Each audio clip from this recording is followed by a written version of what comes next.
இரண்டாம் உலக போருக்கு பிறகு நிறைய போர் சார்ந்த படங்கள்லாம் வந்தது. யூதர்கள் தங்கள் மீது கழிவிறக்கம் கொள்ளக்கூடிய அளவில் நிறைய படங்கள் படைச்சாங்க. நம் கண்முன்னே ஈழம் அவலம் நடந்தது. திரு பிரபாகரன் அவர்கள் கூட அந்த வரலாறை நீங்கள் தான் பண்ணணும்னு ஆசைப்பட்டதாக ஒரு நேர்காணல் எல்லாம் பார்த்தேன். அந்த முயற்சி தொடருமா? அந்த முயற்சி எப்படி இருக்குது சார்? அவரோட நான் ஒரு வார காலம் இருந்திருக்கேன் ஈழத்தில். அப்போ பீஸ் டைம் மீதியாக அவர் என்னுடைய பெரிய ஃபேன் பிரபாகரன். அவர் சொல்லுவார், நீங்கள் என்னை சந்திக்க வரணும்னு நான் விருப்பப்பட்டேன், நான் சொல்லிவிட்டேன், நீங்கள் வந்துட்டீங்க.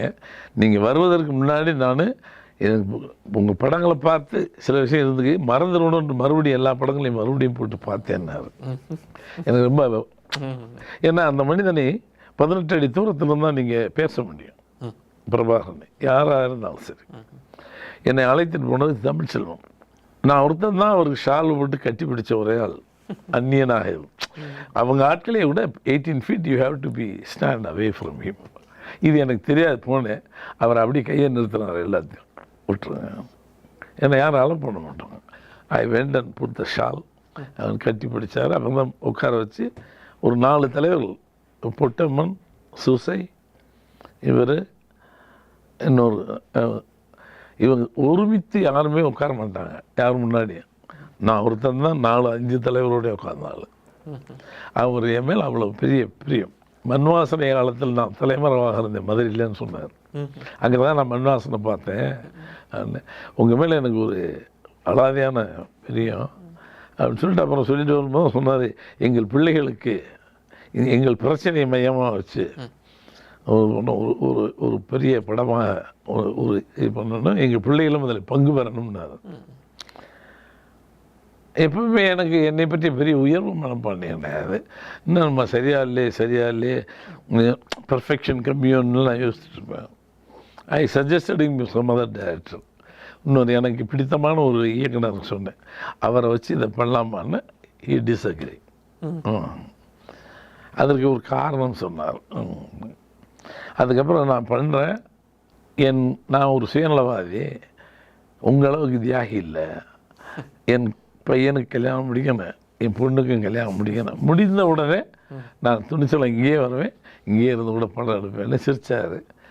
என்றால் நீங்கள் ஒன்று பண்ணுங்கன்னா இன்னும் அது மைண்டில் இருக்குது. அவர் போயிட்டால் கூட அந்த பிரச்சனையை மையமாக வச்சு ஒரு படம். ஏன்னா உலக வரலாற்றில் புரட்சியில் எங்கேருந்து இல்லை, கியூபாவில் இருந்திருக்கு, அங்கே இருந்திருக்கு, ஃப்ரெஞ்சு புரட்சி சொல்லுவாங்க.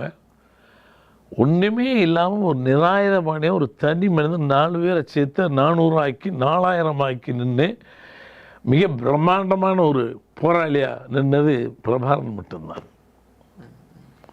அவன் மிலிட்ரியில் ஜாயின் பண்ணி ஏதோ கவித்திட்டு தலைவர் அவரில் தனிப்பட்ட முறையில் இங்கிருந்து தப்பியோடி போய் அவனுக்கு ஏற்பட்ட காயம், தமிழனுக்கு ஏற்பட்ட காயம், அதில் 4 பேரை கூப்பிட்டு அதுக்கப்புறம் 400 ஆக்கினார். அது எந்த வழியில் ஆக்கினார்னு இல்லை, புரட்சிக்காரன் அப்படி தான் இருப்பான். அதை சரியான முறையில் செஞ்சு இன்னும் கொஞ்ச நாள் சரியான இருந்தன்னா ஒரு தனி ஈழம் வந்திருக்கும்.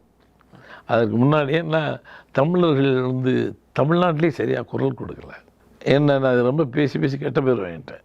தமிழ்நாட்டில் தமிழர்கள் குறைவு, இது எனக்கு பெரிய ஆதங்கம்.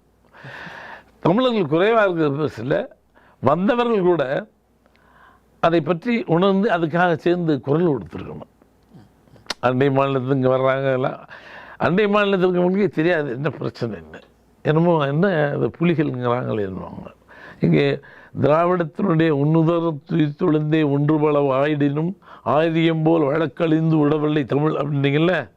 உங்கள் உதரத்திலிருந்து போனவங்க சகோதரர்கள் அண்டை மாநிலம், அவர்களுக்கு இதை பற்றி துப்பல்குடி பந்தத்தை பற்றி தெரியலையே.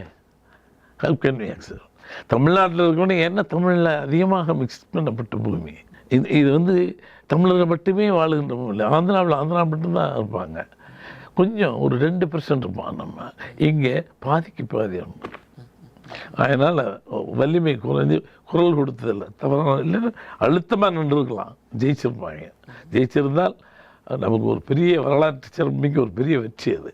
ஏன்னா புறநானூறு நூல்லையும் அகநானூறு நூல்லையும் இப்படிப்பட்ட வீரனை நீங்கள் பார்க்கலாம். இங்கெல்லாம் நம்ம எழுதினமும் மேய்க்கு பிடிச்சி பேசியிருக்குமே தவிர செயல்பட்டதே இல்லை. தமிழன் முதல் முறையாக இந்த நூற்றாண்டில் செயல்பட்ட ஒரே ஒருத்தன் பிரபாகரன் மட்டும்தான். அந்த எண்ணம் இருக்கு, எப்படியாவது அதை ஆவணப்படுத்தணுன்ற எண்ணம் ஒரு இருக்கு படைப்பாளி இருக்கு.